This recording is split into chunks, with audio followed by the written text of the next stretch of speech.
Do you like receiving a glimpse of the kingdom for free? Would you like to support what God is doing through these resources? Then please consider donating to David Pendergrass Ministries, Inc. today at davidpendergrass.com. There, you can also sign up to receive Dr. Pendergrass's free blog on a wide range of theological, biblical, and relationship issues. That's davidpendergrass.com.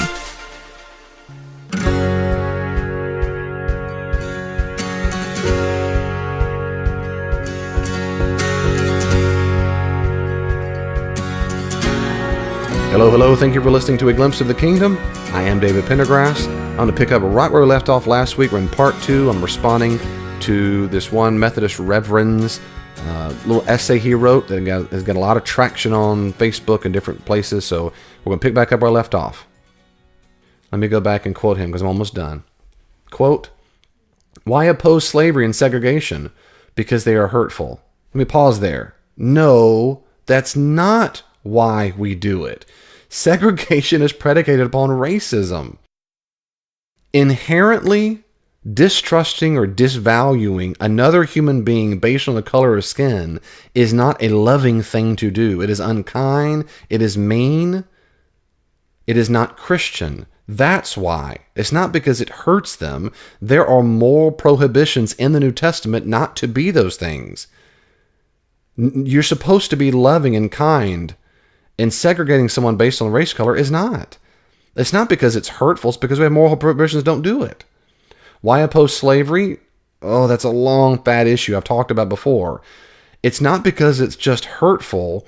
It's always been wrong. Kidnapping human beings in the slave trade was condemned in the Old Testament and the New Testament. When we hear the word slave in the Bible, it doesn't mean kidnapping people and robbing. That was a capital punishment in the Old Testament. And slavery kidnappers are told they're going to hell in the New Testament. So it's not just because they're hurtful. It's because only God has the prerogative to own all human beings in that sense. The one difference would be, and there's rare instances in the Old Testament, when someone forced attack and you didn't have prisons. They either died or became a slave. That's right. That happens sometimes.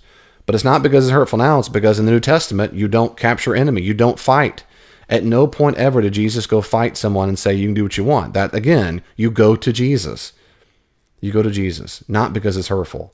Okay, I go back to him. Quote, "Why do the 10 Commandments forbid murder, stealing, lying, and adultery, and coveting? Because they are hurtful.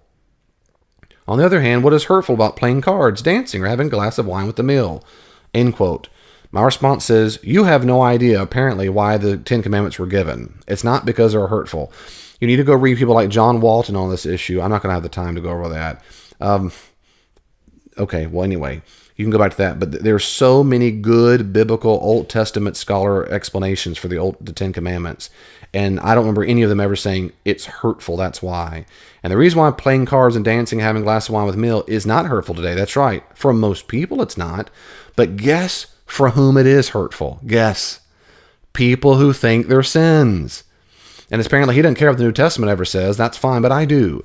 Paul says repeatedly to the Corinthians and to the Romans, you do not do things that cause other people to sin. Matter of fact, you don't like Paul? Forget Paul. Jesus said that. Jesus said if he calls the little ones to stumble, to scandalize, to sin, it's better to put a millstone around his neck and throw himself in the sea.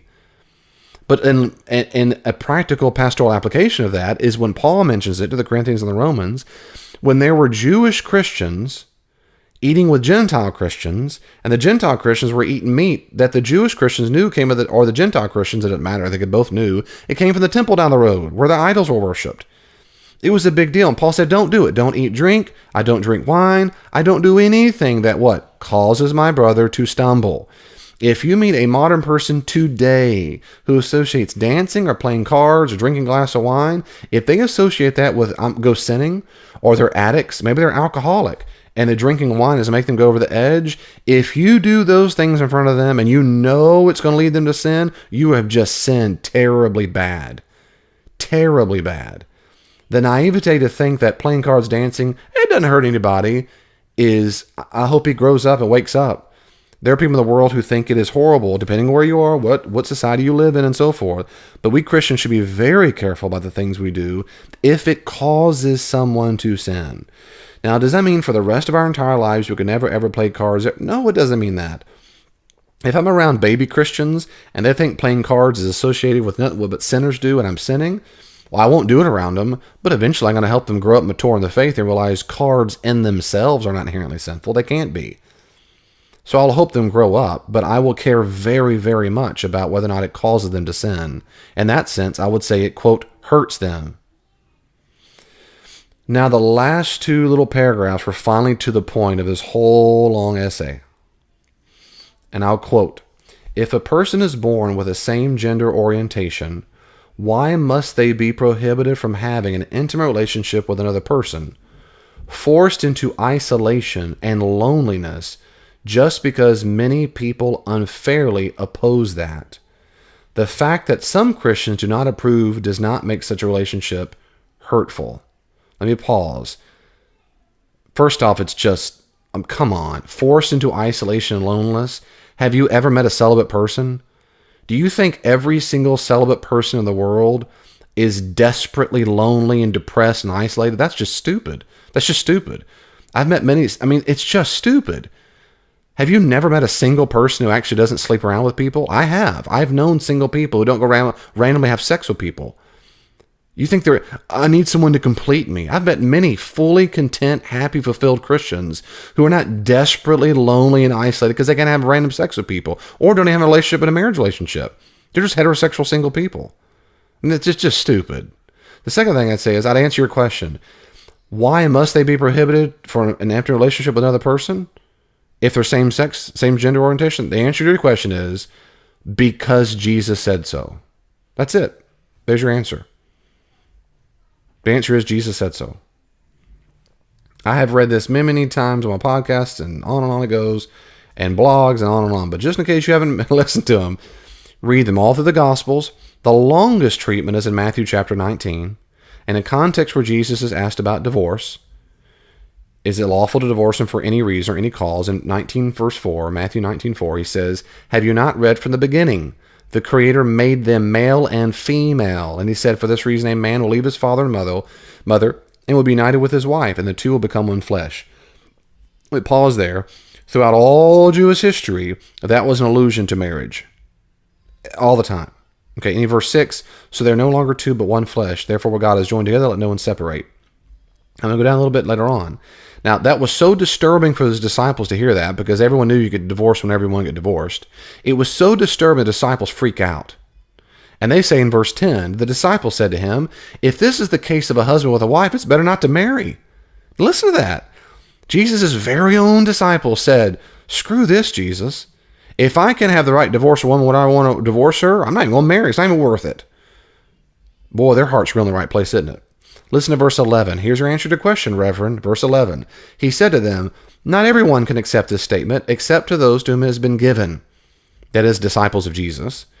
"For there are some eunuchs," that means celibates, "who were that way from birth." That is, they can't have babies because they can't have babies. "And some who were made eunuchs by others." Some were castrated. That's true. "And third, and some who became eunuchs for the sake of the kingdom of heaven. The one who is able to accept this should accept it." That is to say, if you want to be his disciple, Jesus said, "Be my disciple." That's how it works in sexual relationships. You either keep your pants zipped up or you get married to the opposite gender. Those are your two options. So to answer your question, Reverend McCormick, is because Jesus said so. Period. Now, what's going to happen afterwards is, this is what every single person says in response to what I just said. They all say, "David, what you just said causes suicide. It causes harm." And I've addressed it other times, and my response is, no, it doesn't cause it. Jesus is not the cause for suicide. Mental disorders and horrible narcissism entitlement is what causes suicides. In those instances, not Jesus' commandment to be celibate or married. I've known plenty of single people, not married, not having sex, single, who are not remotely close to going and killing themselves or self-mutilation. Not even close. The idea that this commandment by Jesus forces people to go kill themselves is absurd nonsense. Okay, we're almost done. Quote, almost everyone affirms close, caring relationships between men and between women. We become concerned only when the sexual component is added. Why? All close relationships are much more than sexual. Even heterosexual marriage is about friendship, mutuality, and caring. We should wrestle with the reality that close, same-sex friendships are applauded. It is only when the sexual component is added that we become concerned. Again, why? Why not have the same moral standards for same-gender relationships as for heterosexual relationships? No promiscuity, no coercion, no insensitivity. Instead, seek commitment, faithfulness, mutual sensitivity, caring, and support. Who does that hurt? Instead, it treats all people as persons of equal worth, as children of God, and encouraged to enjoy mutually affirming, intimate, helpful relationships with others. Quote, to love your neighbor is to do the helpful thing and to avoid doing the hurtful thing, even when cultural conditioning makes that uncomfortable. Helping, not hurting, looks and sounds like Jesus to me. End quote. Okay, my last little bit here. I'll start where he ended, which is helping, not hurting, looks and sounds like Jesus to me. Good for you, brother. We absolutely disagree because I've read Jesus before. If you mean hurting someone physically, of course that's not Jesus. Of course it's not. It's not Christians. Jesus never goes and hurts gay people or anybody. He didn't go take a sword and start punching people in the face. He never does that. Christians should never do that. Christians should never, ever, ever, ever, ever physically harm people. Ever. That's unchristian, unkind, unloving, and stupid. They should never do that. But here he means something different. It seems to me, and maybe I'm wrong, it seems to me he means hurting means he's implying there's some kind of emotional or psychological damage or hurting that's being done. If that's the case, then Jesus was a very, very hurtful person. Jesus had the crazy audacity to assume everyone was a sinner and that they needed to repent and that they were wrong. And that greedy people, certain religious leaders, people who took advantage of the poor and the widows and the homeless, he thought these people were bad and doing wrong things, and he hurt them. He offended people's sensibilities all the time. I've done a podcast on this. I have a blog on this. He offended people left and right. He offended them. He hurt their feelings. And today that just doesn't preach well. It wouldn't preach in this guy's church at all, apparently, because apparently Jesus is just a loving hippie who puts his arm around everybody and says, it's okay what you do. It doesn't matter what you do as long as you don't hurt anybody. Which is not like Jesus, is not Christian, and it's dumb. Well, I'll end on that last penultimate paragraph. When he says, we become only concerned when sexual component is added. Why? Why is it just about sexuality? The response is so simple. Because that's the moral prohibition in the Bible. That's the moral bit. In the Old Testament, I think in some of the New Testament as well, but certainly the Old Testament, for example, they knew you could be really, really close to your animals. You could be friends with dogs and cats and cows. Guess what you can't do? You can't screw them. You can't. You can't put your penis in a cow's vagina. You can't put your penis in a goat's vagina. Or those things are prohibited. David, wait a second now. Come on. You can have close, mutually caring friendships with animals. You know, it's almost like they have feelings like humans do. You just get bent out of shape and you put a penis in a vagina. The answer to that is, I sure do. I sure do. Every single Jew throughout the history of Judaism be against it, and so do Christians. David, you know, sisters and brothers, they can get really, really close. They have close. I know many siblings, David. Many siblings who they treat each other with equal worth, equal children of God. They're mutually affirming and intimate and helpful relations with each other. And you just get out of shape when the brother puts his penis in his sister's vagina. Why is that? Why is that, David? Do you see how stupid and horrific this is? David, I've known many older people who have been close friends with people who are, they're younger, they're minors, but they're close with them. There's no coercion or insensitivity. There's no promiscuity. There's mutual sensitivity and caring and support with that 15-year-old and that 20 or that 30-year-old. They're close. They're mutual. What's wrong just because you put a penis in a vagina? This is horrific. The answer to the question is because it's a sin. It's a horrible sin. That's why. It goes against exactly what Jesus commanded. Jesus said, the implication is that sexuality is to be experienced only within a male and female marriage. Otherwise, you keep your penis to yourself and your vagina to yourself, and you're single, and you are celibate, or what he said, a eunuch. And it's for the kingdom of heaven, meaning if you're a disciple of Jesus.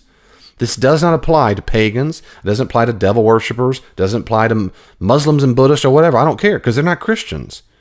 It's what God designed. My point is, it's not morally binding on them right now because they don't know the truth. But if you're a follower of Jesus and you know the truth, it's morally binding, period. What I mean is, you should know better. Does God want every person to live this way? Absolutely, yes, he does, because Christianity is true. Yes, he does. But we don't expect the same from them as we do from Christians. So to answer your question, why is it different? Because it's disgusting.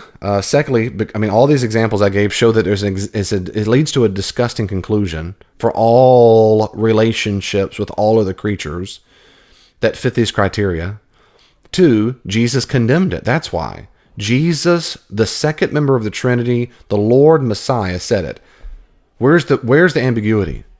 The third thing I'd say is, the Bible never defines sexual relationships by these qualifications. It never says it's okay to get married as long as there's no promiscuity, no coercion, no insensitivity, blah, blah, blah. These are modern Western conventions that he's just making up that sound romantic and go, look, you love each other. They're kind. They're sweet. Listen, David, let him put his penis in that guy's butt. That's what it is. Let that guy do things to his penis. They do everything else that friends do. You know how completely false that is? I have several very, very close guy friends. You know how much I don't do those things? You know how much I don't do those things? I can't describe how much I don't do those things. I mean, guys can hug. There's a whole level of physical intimacy that straight guys would never, ever do with another straight guy, ever. Because there's a thing you save in romantic intimate relationships with a wife, period. So this idea that it's a long, fluid line, and it's just one little baby step over to penis inside of an anus, just one little baby step, is nonsense. It's just nonsense. I can't know a better way to say it, because this is horrible. This is embarrassing that pastor would say this kind of stuff. It's embarrassing. I don't know a better way to say it. I can't believe it. I can, but I can't believe it. And this is what makes this round on Facebook. This is the kind of stuff that goes around everywhere. I go, oh, that's so good. Oh, that's good stuff. I'm so glad I read that. Oh, my goodness. And it fuels this horrible way to read the Bible, that it's a picky, choosy thing that only fits our modern cultural conventions. Because today the worst sin is to hurt somebody else. As long as you don't hurt them, that could change tomorrow. It could change next year, in 10 years, and 20 years. Guess what? There'll be a brand new thing you just shove on the text. And then in 50 years, they just shove it on the text. In 100 years, another moral vow, it just shoves it on the text. They just shove it on the text. Whatever the change, the whims of the seasons of the society. The only way to stop that completely is don't do that. Go back to what the text actually said in its historical context and say, did Jesus say it or did he not? Did the early church say it or not? And if they didn't say it, are there any things we can extrapolate from what was actually taught? Jesus, and then they being the early church as well, secondarily, they have to be the primary source of authority for what is a moral value and what is a moral duty. Period. That's the only way to keep us rooted and locked into what the living Jesus wants from us. If and until the church around the world has a new message from Jesus to start something or to stop something, until that happens, and it can. If and until that happens, I'm sticking with Jesus. I think he's okay. I think he's authoritative enough. Really, I do. I don't think I need to make up some clever, don't hurt him. Reminds me of MC Hammer. MC Hammer said, Hammer, don't hurt him. Hammer, don't hurt him. That's all that matters. Hammer, don't hurt him. Come on now. Long as you don't hurt him, that's it. Can't touch this. You're going to look that up right now on Google when I finish this podcast. Well, the conversation isn't finished. You can always reach out to me on social media. Are you on Facebook? I am too. At Glimpse of the Kingdom. Glimpse of the Kingdom on Facebook. Be sure to like it and you can see updates there. Also, if you're on Twitter, check me out at Dr. D. Pendergrass, at Dr. D. Pendergrass, or at Glimpse the King, at Glimpse the King, and I try my best to respond to comments and questions on there as quickly as I can. If you want more, there are many more resources on the podcast and my blog. go to my website, davidpendergrass.com, and you can see a full list of the podcast, and my blog is available for free. Are you active in a church right now? I'd be happy to come out to your church and do all kinds of classes and workshops there. Check out davidpendergrass.com, davidpendergrass.com for more information. And may God in His great grace give you even just a glimpse of His kingdom this week. See you next time.